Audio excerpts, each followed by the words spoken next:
Vamos a tratar el tema de qué es ser humano. Desde todas las épocas y culturas se ha intentado descubrir la peculiaridad del ser humano.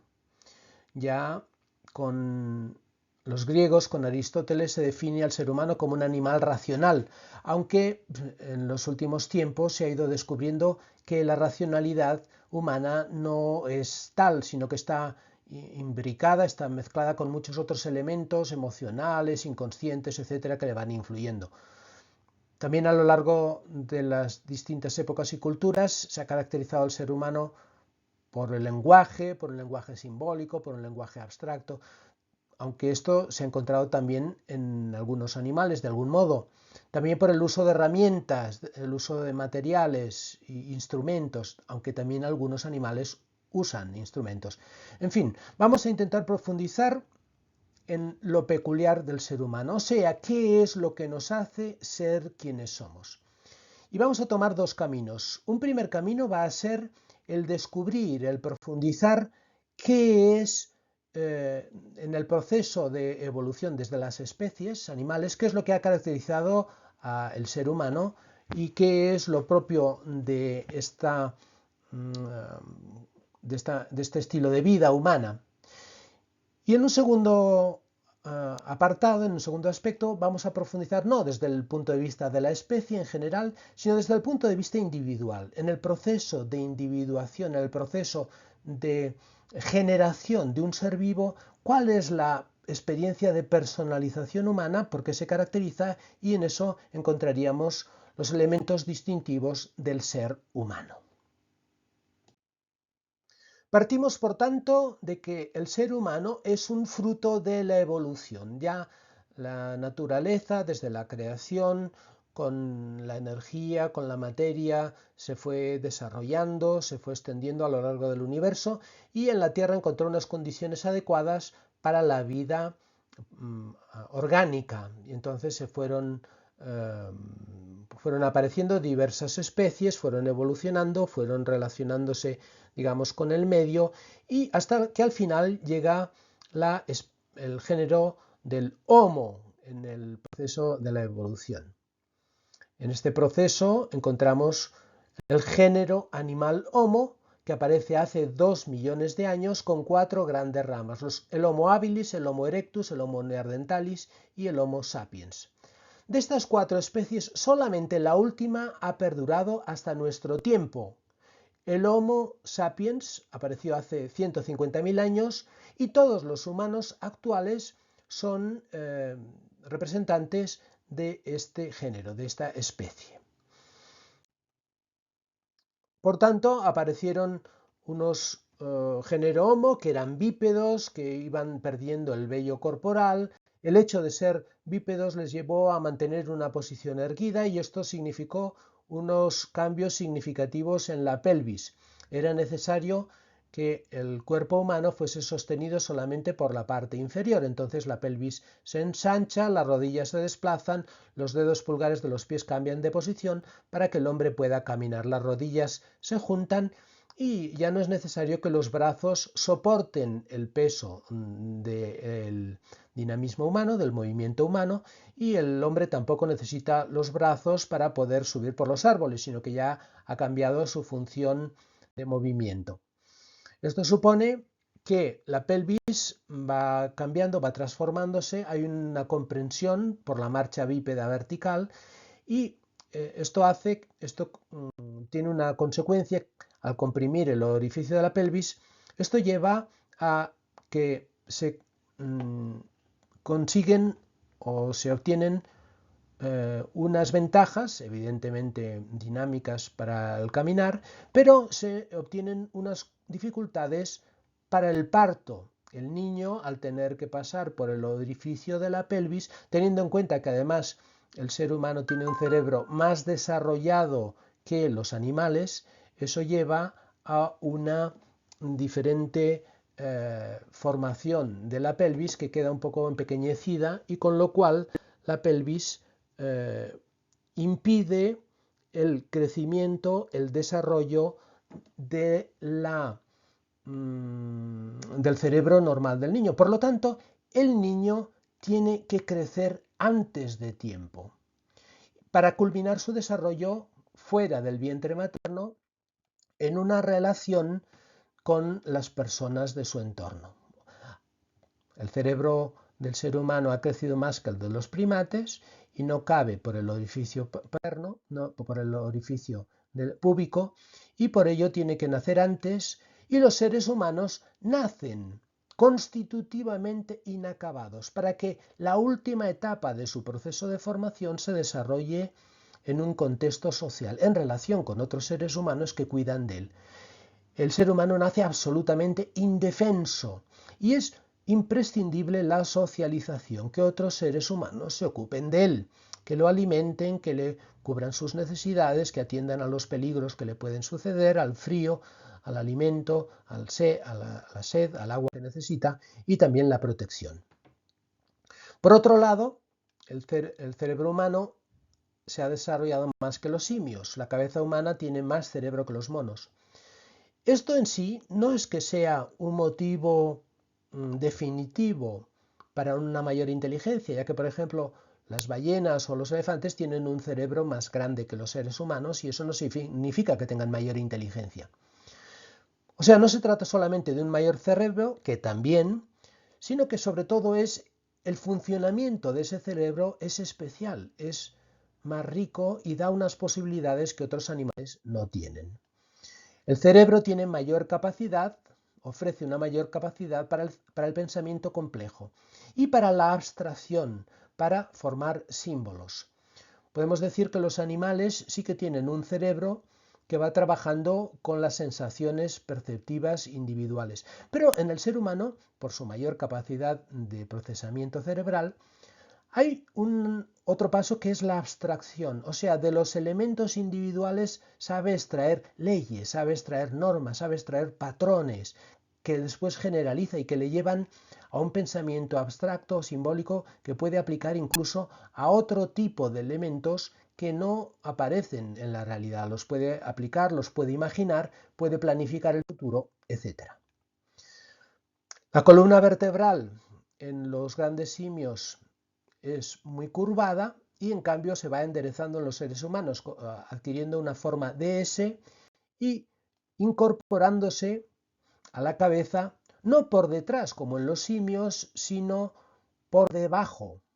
Por tanto, esa nueva estructura permite cambios en la laringe y en la lengua que favorecen las tres vocales base, la A, la I y la U. Por tanto, hay una consecuencia secundaria de toda esta evolución anatómica que lleva a posibilitar un mayor desarrollo del lenguaje gracias a los cambios en la lengua, en la laringe, etc.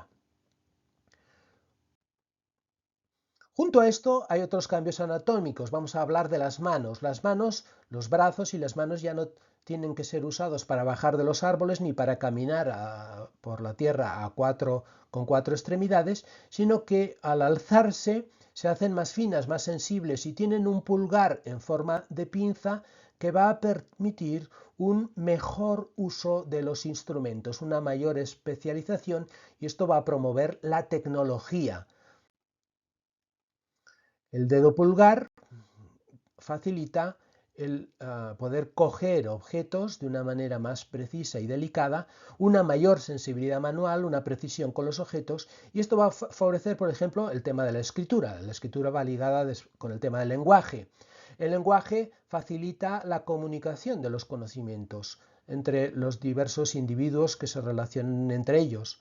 Y la escritura es un desarrollo del lenguaje que incluso va a favorecer y va a posibilitar la transmisión no directa, sino indirecta de conocimientos, de sabiduría, de experiencias. Por tanto, un elemento fundamental del ser humano evolucionado, que viene de la evolución de las especies, es una mayor capacidad de procesar información. Aparece la conciencia y el lenguaje. La conciencia es un lugar en el cual uno interiormente se descubre a sí mismo y descubre la realidad. Y el lenguaje es esa capacidad que tenemos de transmitir y comunicar el conocimiento a los demás, de comunicar experiencias, de comunicar sentimientos y eso enriquecernos mutuamente. Yo ya no es necesario que lo perciba todo y que lo conozca todo por mi propia experiencia, sino que a través de la experiencia de los demás puedo recibir conocimientos y sabiduría. En el mundo hay más de 7.000 idiomas y eso significa que a nivel mundial todos los seres humanos han realizado y han progresado con la experiencia del lenguaje en el conocimiento, en la cultura, en la socialización. Por tanto, el Homo sapiens, curiosamente y sorprendentemente, aunque no era el más fuerte de todos los seres vivos, aunque no era el que tiene un cerebro más grande, se han unido en él una serie de circunstancias que han posibilitado su desarrollo, su triunfo sobre otras especies, incluso de homos que han desaparecido, el Homo habilis, el Homo erectus, el Homo neanderthalis, y el Homo sapiens es el único que ha perdurado en la Tierra y que ha dominado toda la creación, convirtiéndose a veces, en ocasiones, en un depredador de las otras especies, por su inteligencia, por su capacidad de conciencia. Por tanto, vemos la síntesis evolutiva, a partir de la base de mamíferos y primates, que el ser humano comparte con otros seres animales, con otros seres vivos. Se han producido una serie de cambios anatómicos en columna, pies y brazos. El cerebro se ha desarrollado más, es más grande, está más desarrollado y hay un espacio bucofaríngeo que ha favorecido un lenguaje complejo para multiplicar y aumentar la comunicación.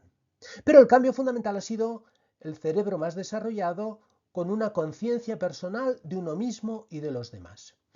Y en ese cerebro desarrollado humano encontramos, por un lado, una representación interior de la realidad, el mundo, de uno mismo y de los demás. Por otro lado, hay un espacio de conocimiento, pero con una elaboración de pensamiento complejo, fabulación, creatividad, simbolismo y abstracción. No solamente el ser humano en su pensamiento está ligado a los objetos sensibles concretos, sino que puede generalizar, puede abstraer, puede encontrar leyes generales, patrones, y con ellas puede desarrollar un pensamiento que le hace planificar el futuro. Esto es propio también y es consecuencia de la gran riqueza del lenguaje. Pero además de todo eso hay otro elemento. En la conciencia hay un espacio de decisión libre para actuar y transformar el mundo. El hombre recibe sensaciones, tiene percepciones, pero a partir de ellas puede tomar decisiones, puede hacer que su voluntad vaya en un sentido o en otro. Y todo eso edifica la dimensión social y cultural fundamental, que ha tenido un papel muy importante en la constitución del ser humano, para que el ser humano llegue a ser tal, recibe de la dimensión social y cultural elementos fundamentales, pero a la vez esa dimensión social y cultural es desarrollada, es ampliada, está en un continuo progreso gracias a esta sociabilidad humana, una conciencia. Entramos, por tanto, después del proceso evolutivo que ha llegado a la especie humana, a la reflexión sobre la generación del ser humano individual. ¿Qué es lo característico? ¿Qué es lo fundamental en este ser humano para que llegue a tener unas características tan peculiares? Vamos a centrarnos en la experiencia de la personalización humana. ¿Cuándo el ser humano, como especie, llega a ser un ser individual personal? El momento fundamental de la personalización humana se produce, evidentemente, en la gestación. El bebé humano se gesta en el seno materno durante 38 a 42 semanas y nace con un peso medio de unos 3 kilogramos. Nos encontramos aquí con la importancia de la relación materno-filial. Se trata de un vínculo fundamental en la generación de todo ser humano individual y en su proceso a la personalización.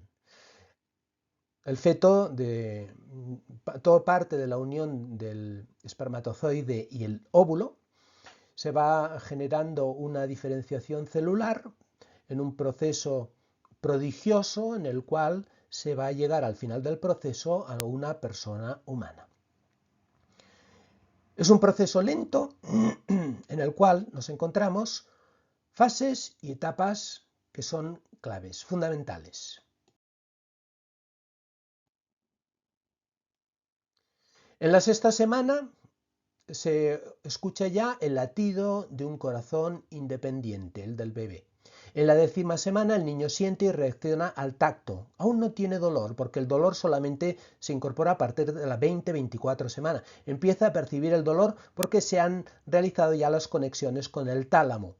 Anteriormente podemos decir que el bebé ha experimentado su existencia como una especie de paraíso en el vientre materno en el cual no experimenta ningún sufrimiento. Los sufrimientos vienen a continuación. En la semana número 24 el feto ya puede sobrevivir fuera del útero. Maduran los órganos sensoriales, ya se reconoce la voz materna. En la semana 25 podemos decir que ya tiene una cierta memoria y hay unas reacciones emocionales semejantes a las que serán del bebé fuera del vientre materno. En toda esta etapa se ha fundamentado una conexión directa con las hormonas y el bebé responde a los cambios de humor maternos. Tiene unas emociones primitivas. Y por último, en el 7º mes podemos hablar ya de unos ciertos rasgos de personalidad. Podríamos hablar de una primicia de conducta intencional. Ya el bebé tiene unos ciertos movimientos. Por ejemplo, escucha una música que le gusta y se puede mover rítmicamente con ella. En todo este proceso ha habido una experiencia fundamental de conexión profunda con la figura materna, con el vínculo materno. Cuando el bebé, por ejemplo, está en el vientre materno, recibe la alimentación, recibe todo lo que necesita para su existencia del cuerpo de la madre, pero también recibe las hormonas. Si la madre, por ejemplo, está estresada y está segregando cortisol, el cortisol le llega también al vientre materno del niño. Si la madre fuma o tiene algunas características o circunstancias que perjudican su salud, todos esos efectos también repercuten en el vientre materno. Si la madre está contenta, feliz y segrega endorfinas o segrega oxitocina, todo eso también repercute y entra en el feto y se transforma en la primicia de las sensaciones, tanto físicas como emocionales, en el seno materno, en una relación de vinculación con la madre. El niño puede sincronizar su corazón con el corazón de la madre, con los latidos del corazón de la madre, y puede recibir también la influencia de su situación, de sus circunstancias, de sus problemas, incluso de sus aspectos negativos, también recibe la influencia el bebé. Por tanto, hay un vínculo fundamental, el apego materno, un vínculo fundamental que va a quedar fijado en la esencia, en la personalidad del ser humano. La mujer, la madre, es la primera casa de todo ser humano y es el primer vínculo personal. Hay un momento fundamental que es el del parto, que resulta una experiencia dramática y necesaria. Puede serlo para la madre, pero sobre todo lo es siempre para el bebé. Es una experiencia traumática porque el bebé debe abandonar la calidez y seguridad del vientre materno y entra en contacto en un nuevo ambiente extraño y responde con el llanto. El llanto ayuda a que inicie la respiración externa, pero es también la primera forma de comunicación que va a desarrollar en los primeros meses e incluso años. El llanto sirve como descarga emocional y como expresión de las necesidades del niño. Pero el niño nace con una indefensión total, necesita completamente de los otros para sobrevivir. Y esto va a durar meses y años. Va a estar en total dependencia. Ha aprendido a distinguir rostros. Prosigue su maduración humana, sí, pero ahora necesita completamente ser escuchado, ser acogido, ser atendido en sus necesidades por otras personas. Hay una nueva relación, ha iniciado una nueva relación con la figura materna, con otras figuras también, con estímulos sensibles del medio ambiente, y el niño empieza a formarse experimentando sentimientos diversos, de placer, de dolor, de angustia, de inquietud, etc. Podemos decir que el niño va a fijar su personalidad en una experiencia de una cierta nostalgia, de un amor incondicional. La personalidad humana se va a edificar sobre la experiencia de ese amor incondicional. Hay un estudio de un psicólogo infantil que se llama Spitz, que habla del síndrome del hospitalismo infantil, en el cual se ha estudiado que los niños que están bien alimentados, pero en cambio a los cuales se les excluye de una relación personal, no se les cuida, no se les atiende, no se les escucha, se mueren. El niño no solamente necesita que le alimente, necesita amor, necesita contacto, necesita un rostro personal, una sonrisa, necesita que le toquen, necesita sentirse acogido, estimado en ese nuevo ambiente adverso en el cual ha entrado. Por tanto, la relación de unidad de la que ha salido el niño necesita una experiencia de amor que el niño ha de recibir para poder desarrollarse de una manera saludable. Eso queda como una huella en nuestro interior. Aspiramos a un amor incondicional y absoluto. Como muchas veces no lo recibimos, aparecen las heridas de nuestra personalidad, que se defiende ante la adversidad. El ser humano tiene diversas formas de defenderse contra el amor que desearía y no recibe, contra la satisfacción de sus necesidades. Ha dejado de experimentarse a sí mismo como una satisfacción absoluta de sus necesidades y ahora a veces experimenta angustia, tiene que esperar, tiene que acoger, tiene que depender de otro para poder recibir aquello que humanamente necesita. Y en esta etapa es fundamental saber reaccionar a la frustración. Es una experiencia humana fundamental. Junto al papel materno del cual hemos hablado, está también el rol paterno. Hay que tener en cuenta que aquí estamos hablando de roles.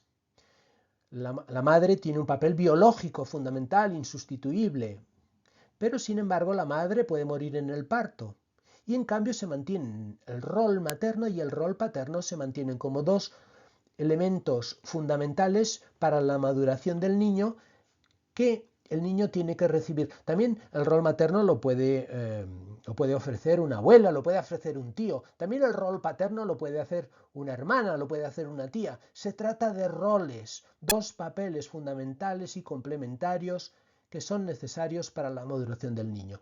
Por un lado, el rol materno ya lo hemos explicado, es el amor incondicional, es la fusión, es la simbiosis, pero ahora tiene, con el parto y a partir de ese momento, es fundamental que vaya saliendo de esa simbiosis. Por tanto, el rol paterno lo podríamos definir como la salida necesaria de la simbiosis materna que ayuda al niño a que pueda actuar en el mundo, a que pueda desarrollarse, a que pueda conocer el mundo.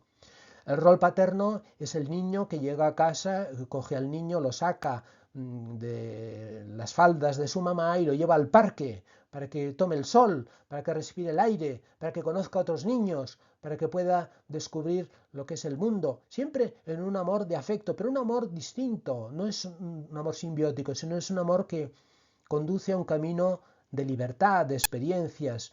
Es un amor que da seguridad al niño y que al mismo tiempo permite que el niño pueda aumentar su autoestima, pueda salir a investigar al mundo. Es un ambiente de amor y confianza que el niño necesita para aumentar su seguridad y su autoestima, para conocer lo que le rodea, para interrelacionarse con otros y para actuar en el mundo.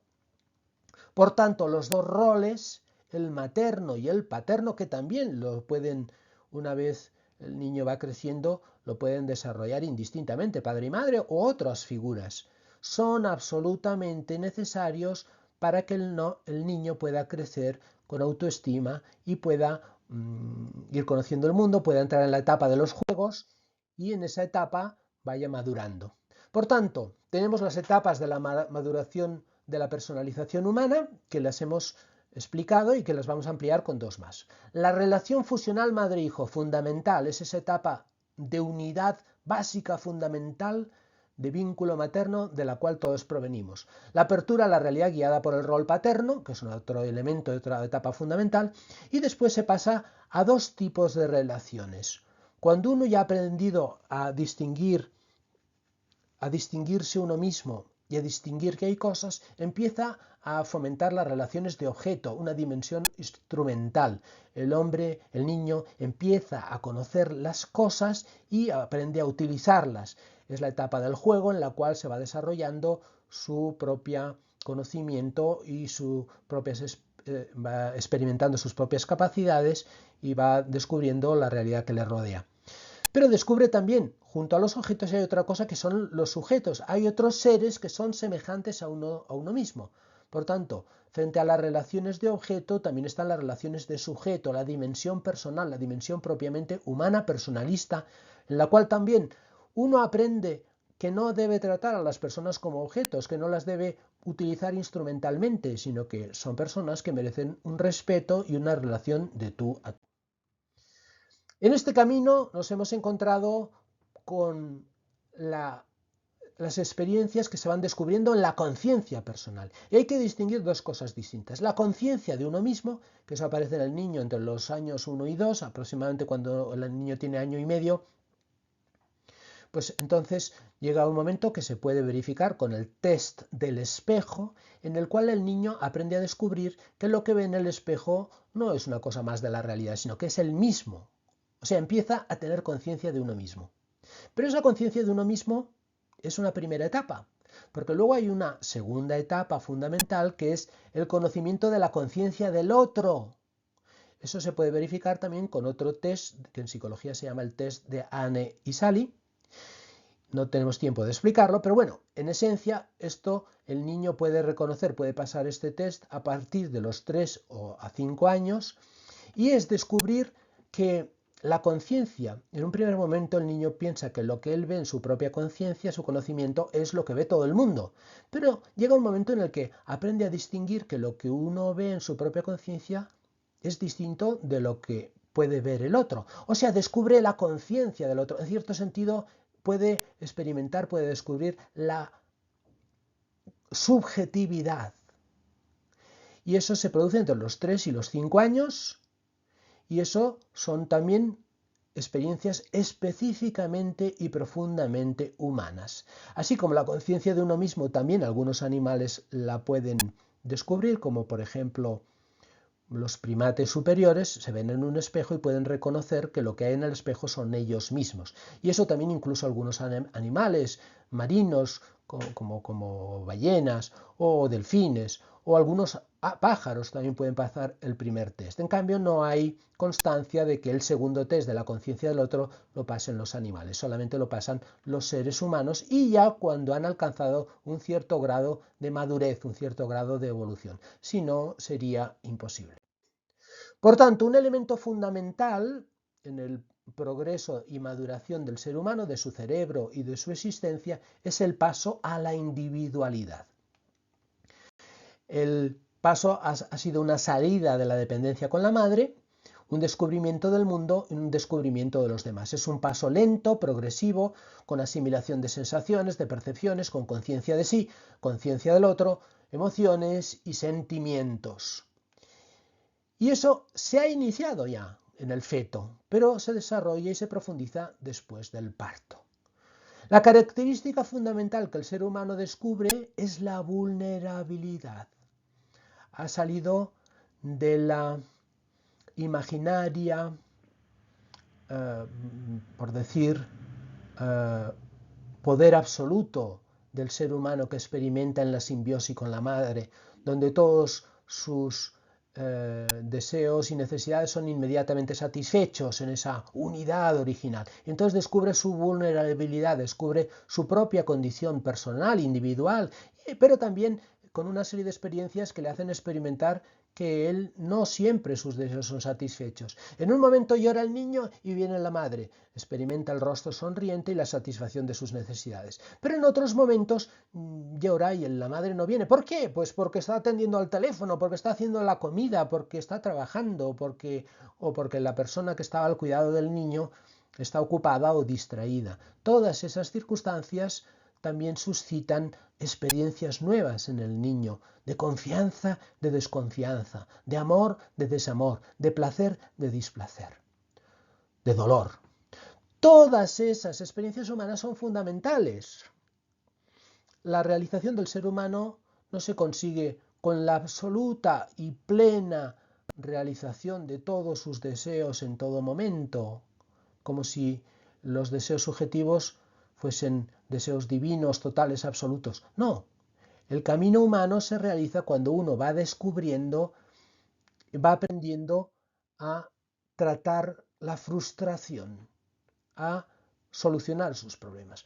Por tanto, en las experiencias claves de la personalización humana nos encontramos con la unidad. La unidad es aquella experiencia de la cual ha surgido el niño, esa simbiosis con la madre, que es una experiencia fundamental, es una experiencia de amor incondicional, pero luego experimenta también un crecimiento en el amor, sale de esa simbiosis y va descubriendo la relación con el mundo, la relación con los objetos, la relación amorosa. Los seres humanos son otros seres como yo, que tienen también la misma subjetividad, y entonces en esa relación de amor con los demás es cuando el hombre va creciendo y va progresando. Y al mismo tiempo hay experiencias, hay un binomio de realidades de placer y de dolor. El hombre, al enfrentarse con el medio, no siempre encuentra la satisfacción de sus necesidades, sino que a veces tiene que aprender a esperar, tiene que aprender a escuchar, tiene que respetar al otro, que tiene también otras necesidades como yo. Entonces, ese binomio de circunstancias, placer, dolor, con los cuales se va regulando la propia psicología y le va enseñando a aprender, le va enseñando a escuchar, a saber, digamos, trasladar hacia el futuro las propias necesidades. En una ocasión le preguntaron a Freud qué era un ser humano maduro y él dijo que era aquel que era capaz de amar y de trabajar. Y entonces estamos llegando a los objetivos, la finalidad del proceso de madurez, el fin del proceso de la madurez humana, que abarca las dos dimensiones. El trabajo sería el trabajo, la capacidad de poder actuar en el mundo, y la capacidad de amar sería la capacidad de poder establecer con los demás vínculos sanos de afecto, de relación, de generosidad, de entrega. Pues estas dos grandes dimensiones son las que definen el ser humano maduro. Hay que también comprender que hemos hablado del feto antes del parto, hemos hablado de los primeros años del niño y hemos hablado también de esas influencias sociales y esas experiencias personales que uno también va realizando. Vale, hay que tener en cuenta, según lo que nos dice hoy la neurociencia, que el proceso de maduración pleno y definitivo no se alcanza con un proceso de, podemos decir, es la mielinización del cerebro, el lóbulo frontal progresivamente se va transformando de materia blanca a materia gris, y el proceso de milenización y la maduración de la última etapa del cerebro humano, que es el lóbulo frontal, no se alcanza hasta los 25 años. Y eso explica que encontremos en los adolescentes una serie de actitudes, pues de buscar riesgos, de querer experimentar cosas nuevas, que todo eso ayuda también en la última etapa de crecimiento y de desarrollo y de maduración humana, de conocimiento del mundo, de realizar nuevas experiencias, pero que falta, que no se llega hasta los 25 años, esa maduración final. El lóbulo frontal es allí donde encontramos la planificación, es allá donde podemos también establecer más los peligros, los miedos para no poder conseguir nuestros objetivos. Todo eso solamente se realiza al final de la juventud. El psicólogo de la autorrealización, Abraham Maslow, estableció una pirámide en la cual fijaba la jerarquía de las necesidades humanas. En la base de todo están las necesidades fisiológicas, la respiración, la alimentación, el descanso, etc. Después, a continuación, están las necesidades de seguridad, seguridad física, seguridad familiar, seguridad de salud. Después está el reconocimiento, autorreconocimiento, confianza, respeto, éxito, etc. Y por último, la autorrealización, que sería aquella consecución final de los objetivos últimos profundos que tenemos en nuestro interior y que son más de tipo de valores y son más de tipo de relación con los demás. Por tanto, hay que tener en cuenta que la vida del ser humano se rige por la ley del deseo, de la satisfacción de las necesidades, pero no son solamente unas necesidades físicas biológicas comunes a los animales, sino que también hay necesidades psíquicas, de seguridad, de afecto, de vínculos sociales. Y después hay, en la culmen de esa pirámide están las necesidades espirituales, la realización, la búsqueda de sentido, tal y como explican psicólogos como Viktor Frankl. Lo característico, por tanto, del ser humano es la búsqueda de sentido. Es encontrar una orientación de la propia vida en torno a un propósito que está fijada por uno mismo. Los animales viven dirigidos por sus instintos biológicos, no pueden mirar más allá, pero en cambio el ser humano sí que puede mirar más allá.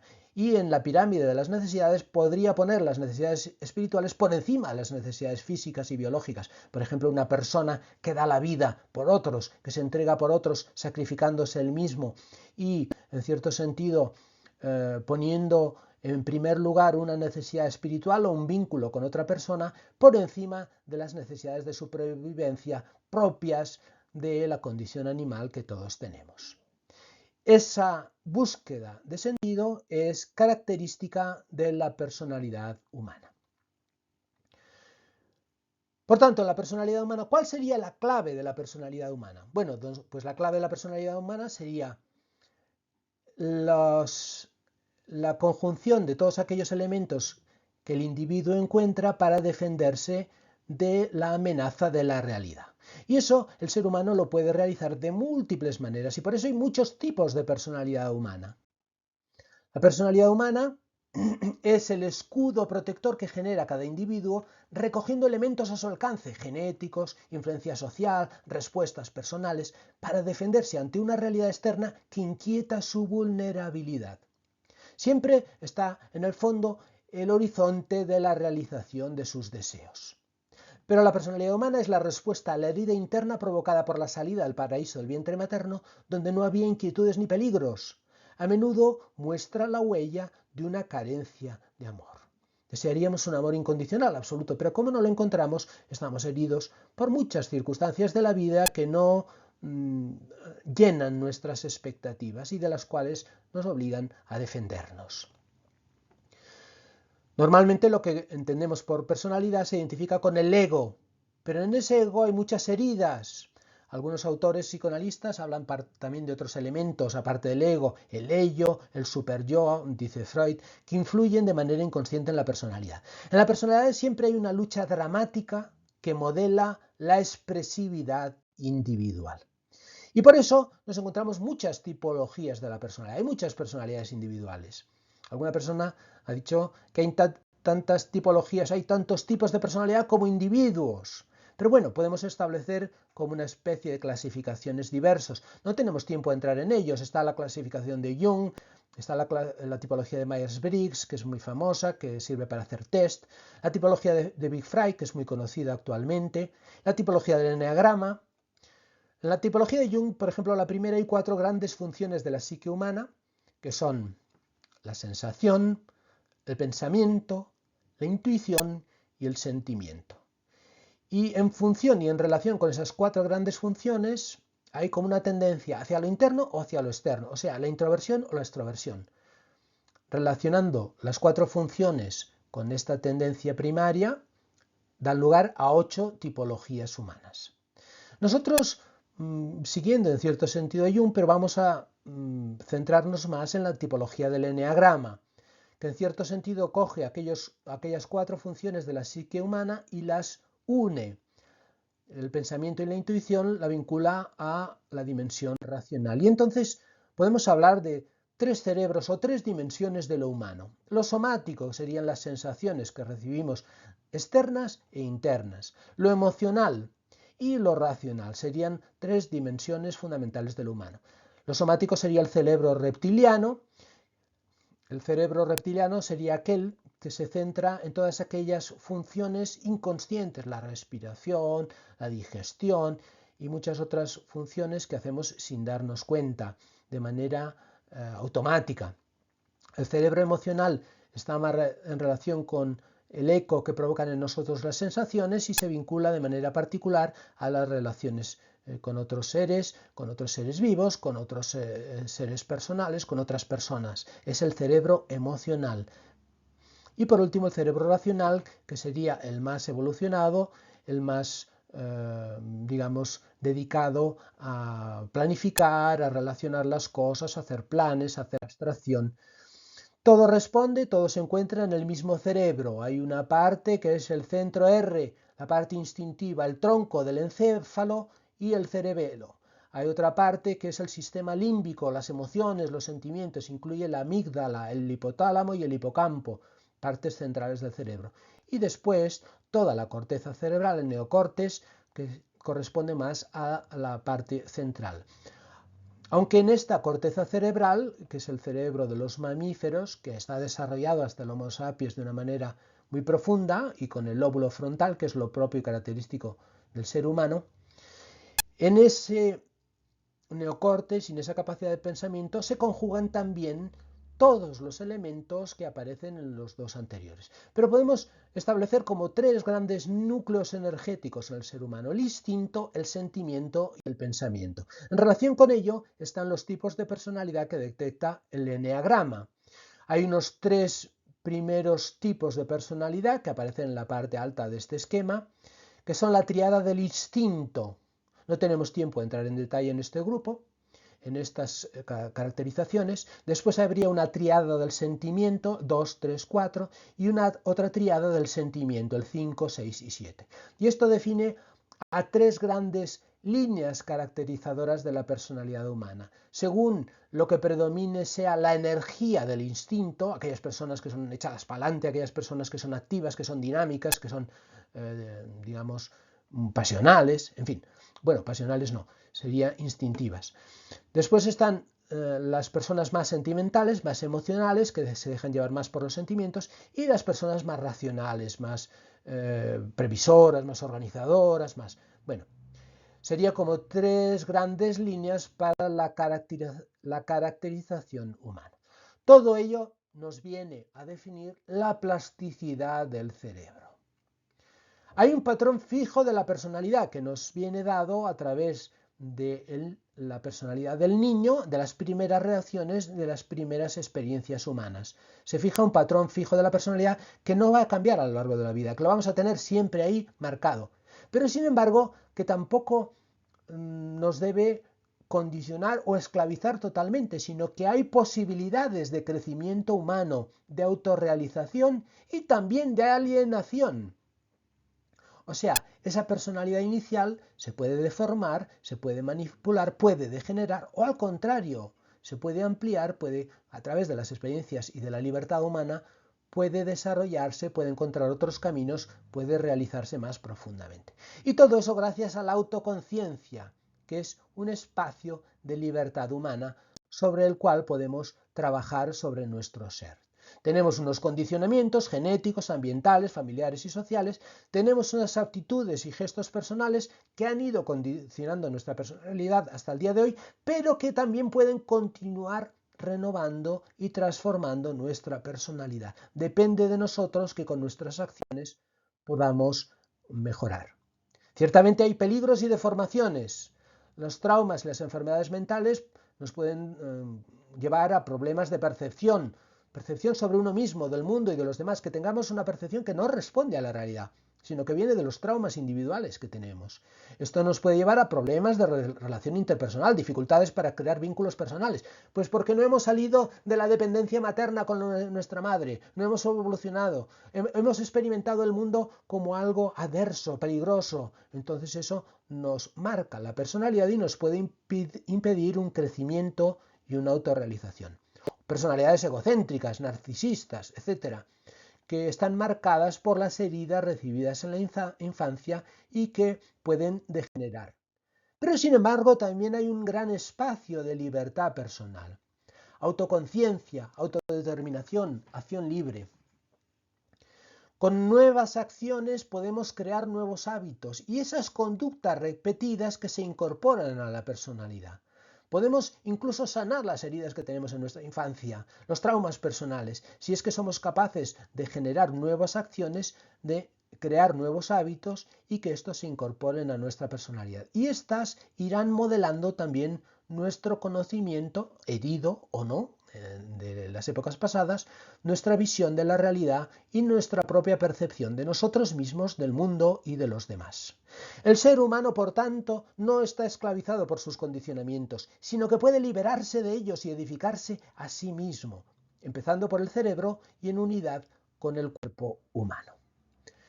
El ser humano tiene una gran complejidad, herencia genética, influencia social, sí, pero también hay un espacio de libertad personal donde podemos trabajar con estos elementos anteriores, podemos modificarlos, podemos transformarlos. Nos sirve también para ello la pirámide de los niveles lógicos de Robert Dilts, los diferentes estratos de la realidad humana para afrontar problemas. Si queremos conocer el ser humano, si queremos conocer exactamente quién es, cuál es su realidad, tenemos que mirar diversos estratos. Por un lado, el entorno, las condiciones de vida en su realidad objetiva. Por otro lado, las mismas conductas de la persona, sus actividades, su reacción ante las circunstancias, sus capacidades, lo que ha aprendido a lo largo de su experiencia vital, pero también sus valores y creencias recibidas que le condicionan. Puede haber personas que tengan unos valores y unas creencias que limitan su crecimiento, que ahogan su propio desarrollo de su personalidad. Pero esos valores y esas creencias se pueden transformar, descubriendo nuevos valores y nuevas creencias en la conciencia personal, en ese trabajo humano de personalización, de ampliación, de renovación interior. Después está la propia identidad. Nosotros nos vamos fijando una imagen de quiénes somos. Pero esa imagen también puede ser deformada, también puede ser empequeñecida, también puede ser limitada. Entonces, el autoconocimiento personal, la conciencia de grupo nos han dado una imagen, pero eso lo podemos renovar, lo podemos ampliar, lo podemos desarrollar. Y al final está la propia misión de aquellas personas que han descubierto cuál es el propósito de su vida, cuál es la orientación y finalidad de su propia vida. Con todo ello, descubrimos las múltiples posibilidades de las personas humanas, que no podemos simplificar, que tampoco hay que pensar que estén condenadas a ser esclavas de sus traumas infantiles, que están siempre en mutua interrelación social con otros elementos, con otras personas. La persona vive y tiene como una cierta condición familiar. La familia es lo propio de la dimensión social del ser humano. Unos vínculos de amor que ayudan a crecer a todos y que nos ayudan a encontrar seguridad, autoestima, a desarrollarnos, en fin, y a soportar también las penalidades de la vida cotidiana. La neurociencia insiste actualmente en la plasticidad del cerebro humano como núcleo de nuestra conciencia y de nuestro ser propiamente humano. Podemos modificarlo y actuar sobre él. Evidentemente esto significa al mismo tiempo que el ser humano tiene una gran capacidad de modelarse a sí mismo para bien o para mal, pero también de ser modelado y manipulado por otros. Aquí entra el tema de la conciencia moral, de los valores, de la verdad y de la falsedad, de la manipulación y alienación humanas y el tema de la autorrealización. El parto y el nacimiento del niño, la salida del egocentrismo, la experiencia de la relación interpersonal, el amor humano y todas las experiencias humanas a lo largo de la vida contienen una dimensión real de lucha y de conflicto que no puede evitarse a lo largo de la historia humana. El descubrimiento de lo bueno y de lo malo, de lo verdadero y de lo falso, de lo bello y de lo desagradable, del amor y de la soledad, de la unidad y de la división, acompañan de manera dramática la vida humana y son el espacio de su libertad y de su elección personal. Consciente o inconscientemente van a edificar el camino de la autorrealización como una búsqueda de sentido. El ser humano es el único ser vivo que, en el desarrollo de su interioridad, busca sentido para su vida. Y si no lo encuentra, su existencia se puede desmoronar. O también se puede mantener de una manera inauténtica, de una manera narcotizada, como alguien que está drogado, como alguien que cae en la rutina. Y entonces pierde en cierto sentido la chispa, que es en el fondo el sentido, el propósito de su vida, que deja de estar en su horizonte. El ser humano está toda su vida en búsqueda de sentido. El ser humano, sobre la base de la satisfacción de sus necesidades básicas, está la satisfacción de sus necesidades más humanas y profundas, amor y unidad. Y en relación con ello otros valores que descubre en su conciencia, con los que da sentido y orientación a su vida, la verdad, la belleza, la bondad, valores ya reconocidos por Platón. También ciertamente caben muchas formas deformadas que conducen a la alienación personal o a la manipulación de los demás. Por tanto, existe un espacio de libertad personal para superar los condicionamientos y modelar un camino personal. Se trata del uso de la autoconciencia, la autodeterminación, la acción libre, que nos lleva a la creación de unos hábitos y a la renovación de la personalidad. Aquello que vamos a ser depende de nosotros, del uso que hagamos de todo lo que hemos recibido. Gracias.